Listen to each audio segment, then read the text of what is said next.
Hello সবাইকে, আসসালামু আলাইকুম।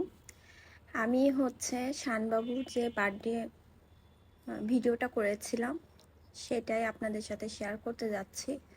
তো চলুন, আমি যতটুকু পেরেছি আপনাদের সাথে শেয়ার করার ট্রাই করেছি সেটাই দেখাচ্ছি। তো এখন রান্নার প্রিপারেশন নিয়ে নিচ্ছি। আর আমার এক ভাবি আছেন, ভাবি আমাকে হেল্প করছে। তো ভাবি আমি মিলে রান্না বান্নাগুলো কমপ্লিট করব। আর এই দিক থেকে বাচ্চাগুলো সবাই মিলে ওর মামার সাথে বেলুনগুলো ফুলাচ্ছিল। আর এখান থেকে কেকও নিয়ে চলে এসেছে, ওর আরও দুইটা মামা এসছে, মামারা কেকগুলো নিয়ে এসেছে। আর আমি এই পাশ থেকে দেখে দিচ্ছি রান্নাবান্না কমপ্লিট। আমাদের মেনুতে খুব বেশি আইটেম ছিল না, খুবই শর্ট কিছু ছিল, যে বিরিয়ানি করেছিলাম, বিরিয়ানিতে আর পায়েস করেছিলাম, আর হালকা পাতলা কিছু খাবার ছিল এই আর কি। তো রান্নাবান্নার পর্ব তো অত বেশি শেয়ার করিনি। তো ওইটা রান্না টান্না সব কিছু কমপ্লিট করে এখন আমাদের রাতও হয়ে গিয়েছে, শানবাবু খুবই বিরক্ত করেছে। তো আমরা এখন চলে এসেছি কেক কাটার পর্বতে। যদিও ওর বাবার একদমই ইচ্ছা ছিল না যে বার্থডে সেলিব্রেট করার জন্য, একদমই কোনো কিছুই করতে চায়নি। যেটুকু পেরেছি একটু মনে করলাম যে প্রথম বছরটা একটু করি আর কি, আমরা নিজেরা মিলে জাস্ট একটু কেক নিয়ে এসে খাওয়া দাওয়া করবো। আর ওর যে আরও কিছু কাজিনরা আছে, ওর ভাই বোন নিচে থাকে আমাদের বিল্ডিংয়েই, তো ওদেরকে সাথে একটু আনন্দ করা আর কি। তো ওর মামারা ছিল, মামারা মিলে সব কিছু, এই যে ওর মামারা দাঁড়িয়ে গিয়েছে, মামারা সব ডেকোরেশন করেছে। আর দেখতে পাচ্ছেন ও কিভাবে বিরক্ত করছে, শুধু কান্না করছে, কোনো কিছুই করতে দিবে না। সেই যে কান্না শুরু করছে ঘুম থেকে ওঠার পর, সেই 8টা 9টা থেকে সেইভাবে একটানা চলতেছে। তো কারো কাছে যাবেও না, পিকচার উঠাবে না, কোনো কিছুই করতে যাচ্ছে না, ড্রেস পরবে না, ড্রেস খুলে ফেলাচ্ছে। তো সব কিছু মিলাই একটু, তারপর ওর উপর একটু বিরক্ত, জোর করেছি বিধায় একটু বিরক্ত হয়ে গিয়েছে। এই যে এখন আমি আর ওর বাবা মিলে চলে আসছি। আর ফটোশ্যুট তো হবেই, একটু মেমোরি করে রাখার জন্য, সেই জন্য ফটোশ্যুটগুলো করা আর কি। তো আমি সবাইকে ডেকে নিচ্ছিলাম, এই যে বললাম ওর কাজিনরা এই যে চলে আসছে, ওরা 3 ভাই বোন একসাথে, ওদের সাথেই ওর সময় কাটে এখন বেশিরভাগ সময়। তো ওরা খুবই ভালোবাসে ওকে, শানকে।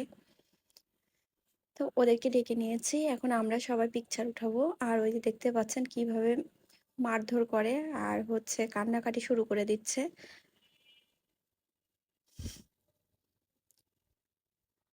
কারো কথা শুনবে না, কারো কাছে যাবেও না, ওর বাবা এতবার করে নিতে যাচ্ছে তারপরে বাবার কাছেও যাবে না। আমি পরে বললাম যে একটু যে স্প্রেটা থাকে ওইটা একটু দিতে, তাহলে হয়তো বা একটু ও শুনবে আর কি। তো দেখেন ওই যে স্প্রে করছে, আর এখন কেকটা কেটে নিচ্ছি। আর এখন দেখবেন ওর কাহিনীটা কি করে। ফার্স্টে তো কেক নিচ্ছেই না, এরপরে কাহিনীটা দেখলে আপনারাই অবাক হয়ে যাবেন। তো যখন ফার্স্টে কেকটা নেয়নি, তো আমি এখন ওদের সবাইকে খাইয়ে দিচ্ছি। আর এখন দেখেন কেকটা ফার্স্টে খাইছে, খাওয়ার পর এখন ওর বাবাকে দিতে বলছি, বাবাকে দিবে না।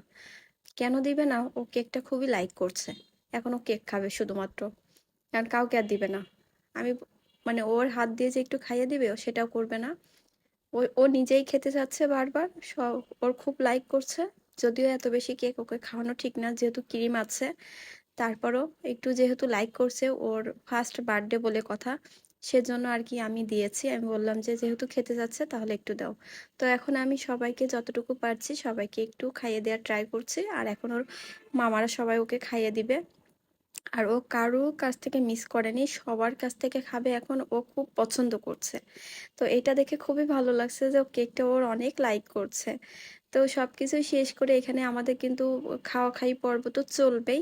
আর এরপরে আমাদের কেক পর্ব হয়ে গেলে আমরা ডিনার করতে চলে যাব, কারণ আমাদের অনেক রাত হয়ে গিয়েছিল, অলমোস্ট 12টা বেজে গিয়েছে।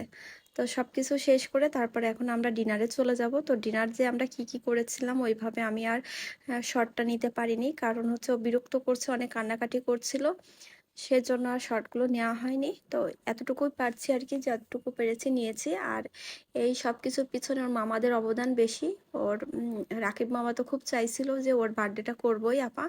তো ওর মামার ইচ্ছাতেই বিশেষ করে আরও এটা করতে পেরেছি। আলহামদুলিল্লাহ যতটুকু পেরেছি আমার কাছে খুব ভালো লেগেছে। আপনাদের কাছে কেমন লাগছে অবশ্যই জানাবেন। আল্লাহ হাফেজ।